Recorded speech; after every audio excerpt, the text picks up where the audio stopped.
Istilahnya jimat. Jimat itu bahasa Indonesia. Bahasa hadisnya tamaim, bahasa Ibnu Qayyim kitabah. Artinya sama, tulisan.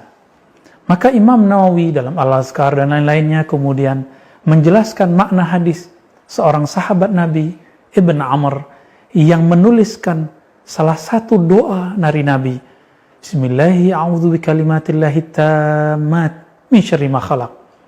Itu ditulis oleh beliau, lalu dibuatkan menjadi kalung untuk anaknya. Hadis ini diriwayatkan oleh Imam Tirmizi, dan Imam Tirmizi menganggap hadis ini bagus. Tapi aneh sekali, Syekh Albani mengatakan hadisnya sahih, tapi perbuatan Ibnu Amrnya tidak sahih. Dari manakah kalam ini? Bukankah ini kalam bil hawa? Kalam yang tidak bersumber dari tasawur, definisi yang benar, perspektif yang sahih, yang tepat. Jika seandainya itu syirik, tentu Abdullah ibn Amr adalah orang yang syirik. Itu sebabnya Imam An-Nawawi mengatakan, jika kitabah tulisan itu atau jimat itu isinya adalah kalamullah, asma Allah, atau Al-Quran, atau doa-doa dari Nabi, maka dia sama dengan ruqyah. Baiknya ruqyah dibaca, sedangkan ini ditulis.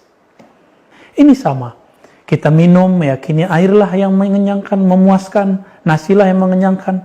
Datang ke dokter, dokter membawa obat, obatlah yang menyembuhkan. Ini justru lebih syirik daripada orang membawa jimat. Jimat, kata Nabi SAW, man allaqa syai'an wukila ilaihi, man allaqa syai'an waqad asyrak, man ta'allaqa syai'an faqad asyrak. Barang siapa menggantungkan sesuatu, maka dia telah berbuat kesyirikan. Barang siapa menggantungkan sesuatu, maka akan dibuat bertawakal kepada sesuatu tersebut. Apa itu jimat? Segala yang dipakai, yang digantungkan, yang ditempelkan dalam rangka untuk menolak bala atau mengangkat bala. Segala yang ditempelkan, digantungkan, diikatkan dalam rangka menolak bala atau untuk mengangkat bala. Ada seorang sahabat, dia pakai jimat, ketemu dengan Nabi SAW. Nabi bertanya, ma hadhihi, apa jimat yang kau pakai ini? Apa yang kau pakai? Dari tadi dia pakai. Kata dia, minal wahina. Ya Rasulullah, karena saya ada sakit. Kata Nabi SAW, inzi'ha, cabut, buang itu jimat.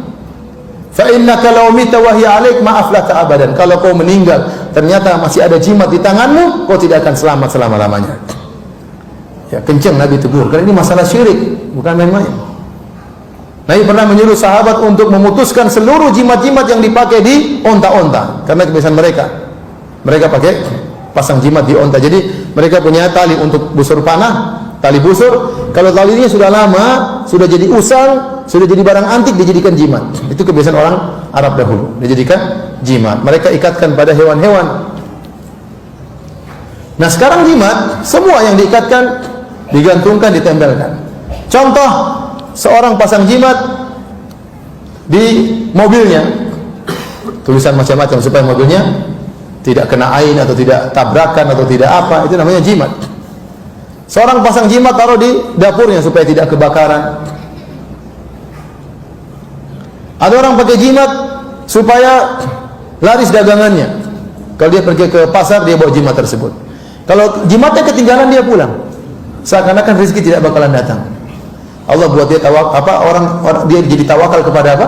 Jimat tersebut. Harusnya orang kan kalau keluar rumah, bismillahi tawakkaltu 'ala Allah, doa yang indah. Dengan nama Allah aku bertawakal kepada Allah. La haula wala quwata illa billah. Tidak ada daya upaya, tidak ada keberhasilan, tidak ada kekhususan kecuali dari siapa? Allah Subhanahu wa taala. Allahumma inni a'udzubika min adil a'udzal awazil auzal auzlim auzlam au ajhalu jal alaihi. Doa yang sangat indah keluar rumah. Masuk pasar ada doanya. Kita selalu diajar berdoa agar kita senantiasa bertawakal kepada Allah. Nah, jimat merusak itu semuanya. Jimat kebal berkelahi pakai jimat, berkelahi. Mau jihad pakai jimat. Kamu kok nggak ikut jihad? Jimat ketinggalan. Kalau saya nggak pakai jimat, nanti saya mati syahid. Tawakalnya sama jimat. Repot. Jimat supaya menang main judi. Dulu saya kecil di Papua, itu kecil kadang main gambar-gambar itu, kecil-kecil loh. Nanti pasang yang menang dapat. Ada yang bilang, Randa, ada jimat bagus. Apa jimat? Supaya menang main itu, main gambar. Cari cicak yang ekornya 2. Saya cari waktu itu. Masih kecil-kecil. Oh, saya nggak tahu mau bisa menang, lumayan dapat banyak. Bisa dijual dapat duit. Susahnya cari cicak ekor 2 itu gak gampang loh. Oh, 1 ekornya aja lagi. Nanti dapat cicak ekor 2, dijemur, dikeringkan, dimasukkan dalam apa? Udah diikat, dipakai, menang terus nanti. Bayangkan jimat untuk menang judi.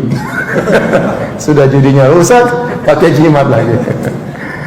Macam-macam orang.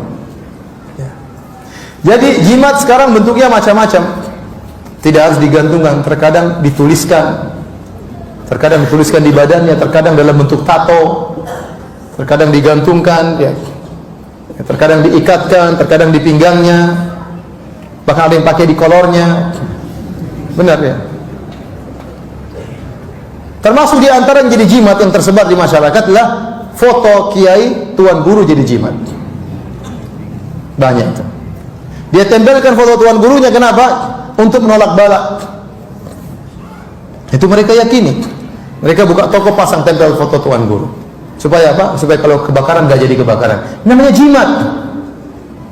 Tuan guru dijadikan apa? Jimat. Ini syirik, tidak boleh. Syirik.